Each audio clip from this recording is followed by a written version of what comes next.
Sejam bem-vindos mais uma vez para darmos continuidade ao nosso estudo, capítulo 28 de Gênesis. Já avançamos, já progredimos bastante para este início de estudo que nós estamos fazendo, poucos meses, e nós já estamos no capítulo 28 de Gênesis, né?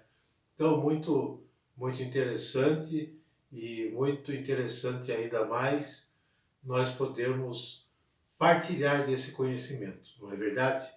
Partilhar o estudo da palavra, o estudo da Bíblia, de forma sensata, simples e de forma séria ao mesmo tempo, né? Sem distorção da palavra e focando principalmente em não ler a palavra de Deus, ler a Bíblia de forma fundamentalista. Isso é um grande perigo, é um grande risco que todos nós corremos se lermos a Bíblia ao pé da letra, como nós falamos, né? Então, espero que você já esteja com a sua Bíblia em mãos. Abra no capítulo 28, versículos de 1 a 22. Nós vamos fazer a leitura do texto e depois vamos estudar o texto, ok? Quero agradecer você que acompanha, quero agradecer a você que é inscrito no canal, a você que a cada vídeo que você assiste, você deixa um joinha lá e compartilha com as demais pessoas. Muito obrigado pela sua perseverança comigo em acompanhar o meu canal de estudo bíblico, ok? Vamos lá então? Podemos começar? Capítulo 28 do livro do Gênesis. Façamos a leitura. Isaque chamou Jacó e o abençoou, dando-lhe esta ordem: não desposarás uma filha de Canaã, mas vai a Padã-Arã, à casa de Batuel, pai de tua mãe, e escolhe lá uma mulher entre as filhas de Labão, irmão de tua mãe. Deus Todo-Poderoso te abençoe, te faça crescer e multiplicar, de sorte que te tornes uma multidão de povos. Conceda-te ele, como também à tua posteridade, a bênção de Abraão, a fim de que possuas a terra onde moras, e que Deus deu a Abraão. Isaque despediu Jacó, e este partiu para Padã-Arã, para a casa de Labão, filho de Batuel, o arameu, irmão de Rebeca, mãe de Jacó e de Esaú. Ora, Esaú viu que seu pai tinha abençoado Jacó e o tinha enviado a Padã-Arã para ali tomar uma mulher, e que depois de o ter abençoado, lhe proibira desposar uma filha de Canaã. Viu também que Jacó, obedecendo aos seus pais, partira para Padã-Arã. E compreendendo que as filhas de Canaã não eram bem vistas pelo seu pai, foi à casa de Ismael e tomou por mulher, além daquelas que ele já tinha, a Maelete, filha de Ismael, filho de Abraão, irmã de Nabote. Jacó, partindo de Bersabeia, tomou o caminho de Harã. Chegou a um lugar e ali passou a noite, porque o sol já se tinha posto. Serviu-se como travesseiro de uma das pedras que ali se encontravam, e dormiu naquele mesmo lugar. E teve um sonho. Via uma escada que, apoiando-se na terra, tocava com o cimo o céu. E anjos de Deus subiam e desciam pela escada. No alto estava o Senhor, que lhe dizia: Eu sou o Senhor, o Deus de Abraão, teu pai, e o Deus de Isaque. Darei a ti e à tua descendência a terra em que estás deitado. Tua posteridade será tão numerosa como os grãos de poeira no solo. Tu te estenderás para o ocidente e para o oriente, para o norte e para o meio-dia. E todas as famílias da terra serão benditas em ti e em tua posteridade. Estou contigo para te guardar aonde quer que fores, e te reconduzirei a esta terra, e não te abandonarei sem ter cumprido o que te prometi. Jacó, despertando de seu sono, exclamou: Em verdade, o Senhor está neste lugar, e eu não o sabia. E cheio de pavor, ajuntou: Quão terrível é este lugar! É nada menos que a casa de Deus. É aqui a porta do céu. No dia seguinte, pela manhã, tomou Jacó a pedra sobre a qual repousara a cabeça e a erigiu em estela, derramando óleo sobre ela. Deu o nome de Betel a este lugar, que antes se chamava Luz. Jacó fez então este voto: Se Deus for comigo, se Ele me guardar durante esta viagem que empreendi, e me der pão para comer e roupa para vestir, e me fizer voltar em paz à casa paterna, então o Senhor será o meu Deus.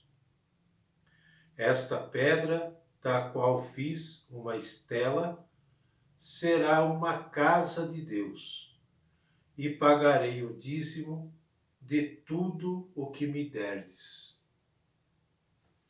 Bem, essa é a leitura do capítulo 28 de Gênesis, né, no qual começa falando do envio de Jacó por Isaque. Mas vamos ver exatamente o que diz o texto. O capítulo 28, que nós acabamos de ler, começa relatando a bênção de Isaque dada a Jacó e o envia para a terra de seus parentes maternos, para conseguir uma esposa entre os de sua parentela. Temos aqui, neste capítulo, a forma da bênção que foi tão aguardada, tão esperada lá em Gênesis 27, versículo 27. Tá? Então aqui nós temos a forma da bênção com que Isaque abençoa Jacó. Também é de se notar no texto que Esaú parece desconhecer as normas e costumes de seu clã familiar, de não desposar mulher cananeia, e assim ele desposa a filha de Ismael, além das que ele já tinha como esposa. Assim começa narrando o texto para nós. Esse estilo de narrativa que nós temos aqui é um recurso literário usado para que os edomitas se parecessem com os ismaelitas, descendentes de Ismael, ok? Então, esse estilo de narrativa é um recurso literário usado, tá bom? Pelo escritor sagrado.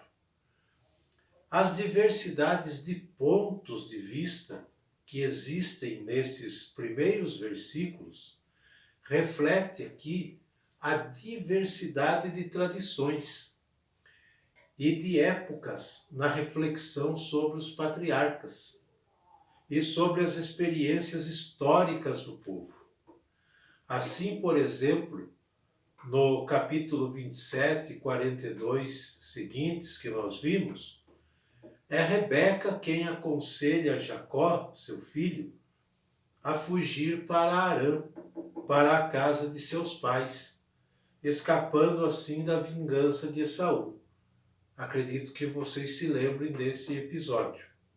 Nesse capítulo que nós estudamos, que nós lemos, é Isaac quem envia seu filho para a casa de seus parentes maternos, para que se case por lá, com uma mulher de lá, ok? Essa insistência que o texto mostra para nós em evitar matrimônios com mulheres não israelitas poderia refletir bem a época do exílio. Sabemos que o povo de Israel ficou exilado, entre os anos de 587 a 534 a.C. Foi um período de exílio do povo, em terra estrangeira, obviamente, exílio na terra estrangeira, E também reflete aqui no texto a época pós-exílica, podemos dizer assim, quando a preocupação com a reta observância da lei foi se transformando quase em uma obsessão, a ponto de fechar-se completamente para qualquer pessoa que não fosse descendente da nação judaica. Então, como o povo foi exilado em terras estrangeiras, obviamente que eles iam conhecer outras pessoas, outros costumes, outra cultura. Então, a observância reta, quase que cega, podemos dizer assim, da lei, foi se transformando em obsessão. Então, esse povo, o povo judeu, ele foi se fechando para o conhecimento, para o relacionamento com outros povos, porque não eram de sua cultura, porque não eram da descendência judaica, tá? Então, por isso que o texto insiste em dizer para evitar matrimônios com mulheres que não são israelitas. No fundo, está falando desta época que o povo viveu no exílio e também da época do pós-exílio do povo, tá? Que, infelizmente, o povo foi se fechando para outros povos, para pessoas que não fossem descendentes da sua raça, do seu povo judeu. É isso que nós chamamos hoje, na nossa língua moderna, podemos chamar de discriminação. Não é do meu povo, eu discrimino. Não é da minha raça, não tem parte comigo. É assim que o povo vivia nesta época. Então o texto surge para corrigir esta falha, ok?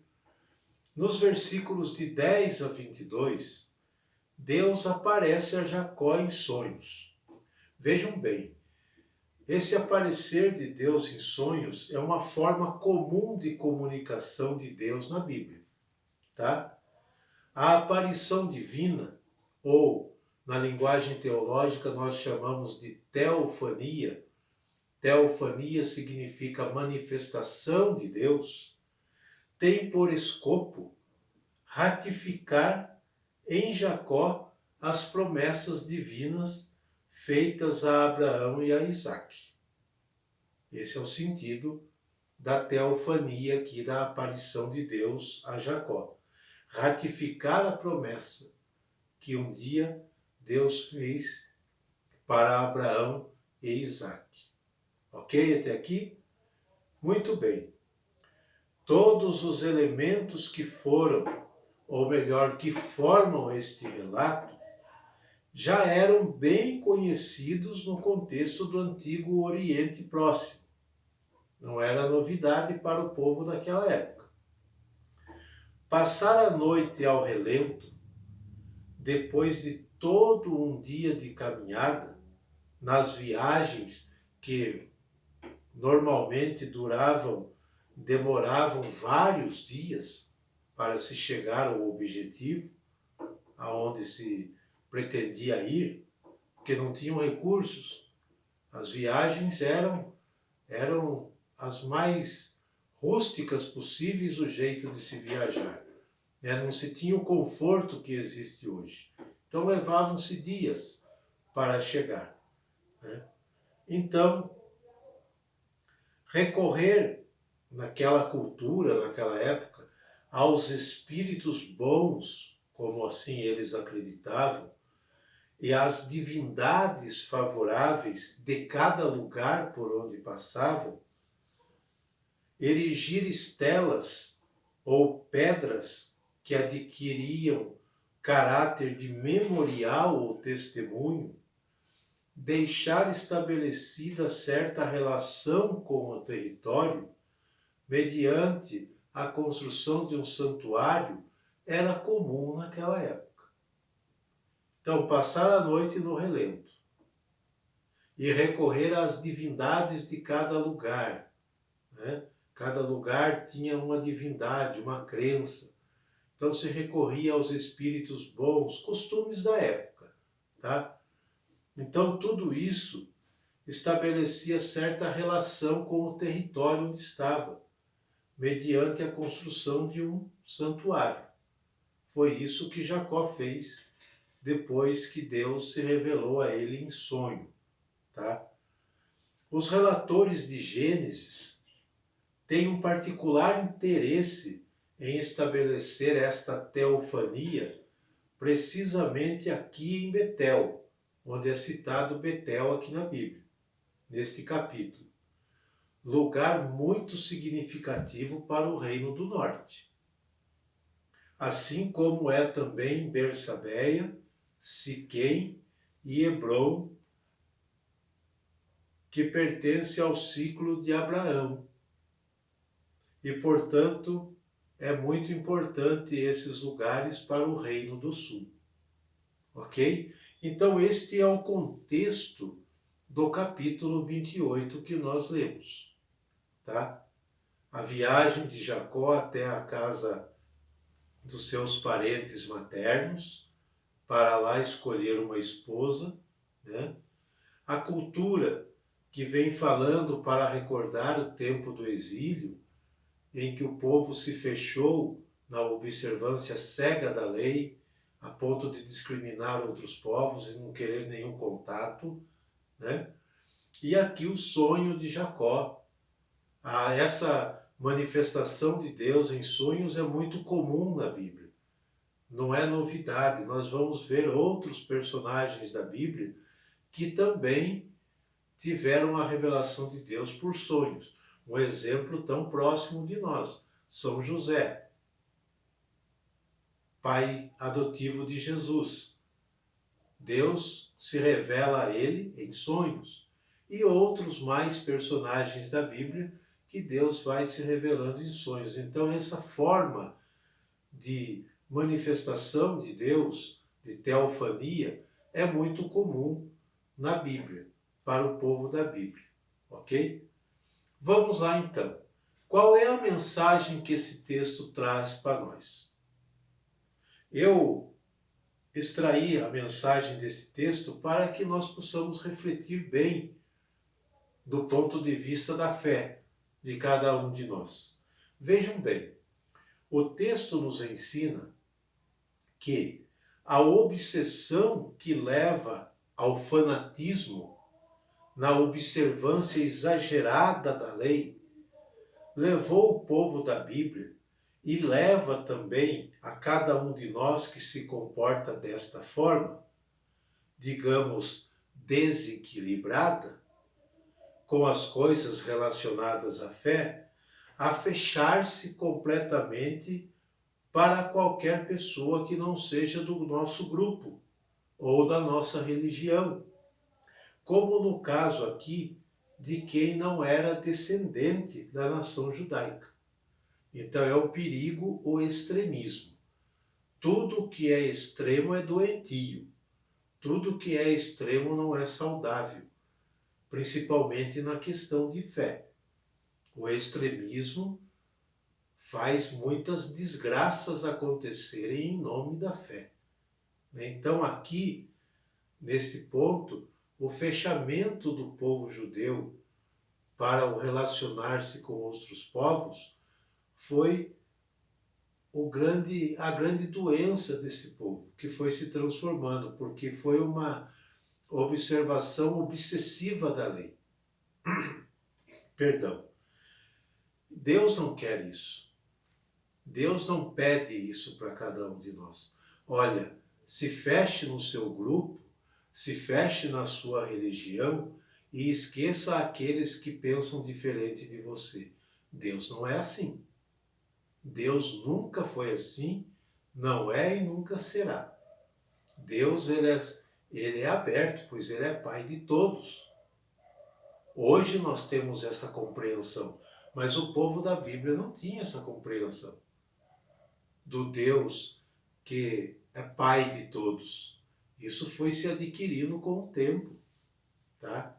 Então hoje, fechar-se para o outro que pensa diferente, que professa, ou melhor, professa uma fé sim, vamos dizer assim, pertence a uma denominação religiosa que não é a minha, é um grande erro da nossa parte.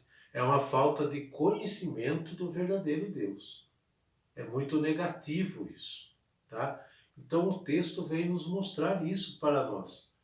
Fechar-se completamente para qualquer pessoa que não seja do nosso grupo, da nossa religião, no caso aqui do povo judeu, não é do povo judeu, não queremos relacionamento nenhum. O extremismo em qualquer segmento, e principalmente na religião, se torna doentio. No caso da fé, quando pensamos estar agradando a Deus, estamos fazendo tudo errado. Tudo errado.